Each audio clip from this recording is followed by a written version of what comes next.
For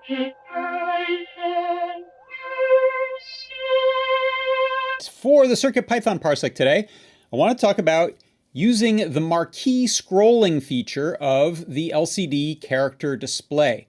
So once again, I'm showing an LCD character display backpack that runs over I2C. This is actually a Shield version, I should say, excuse me.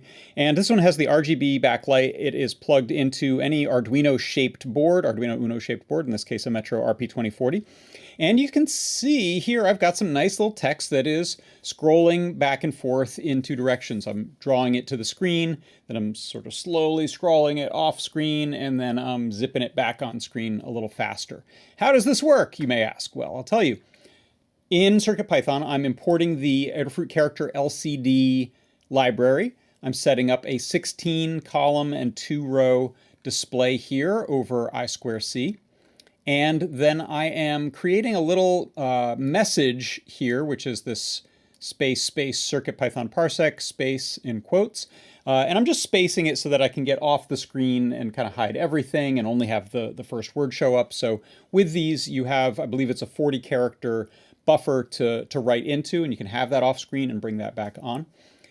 In the main loop, what I'm doing is I'm setting the LCD cursor position to be the top left corner, 0, 0.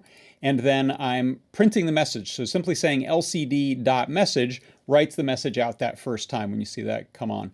Then I pause a second, and then I am using the lcd move left command. So that doesn't worry about individual characters. That takes the whole message that you've printed, it's on the display buffer, and then just moves it to the left. And we are running that at the rate of 0.3 seconds. So that's what gives me this sort of nice moderate speed off.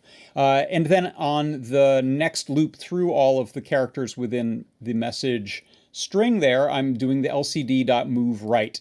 And this time I'm doing it a little faster, 0.05 seconds. Then I clear the screen and it loops back over and writes on top of that again. And so that is how you can use the scroll or marquee feature on the character LCD display inside of CircuitPython. And that's your CircuitPython Parsec.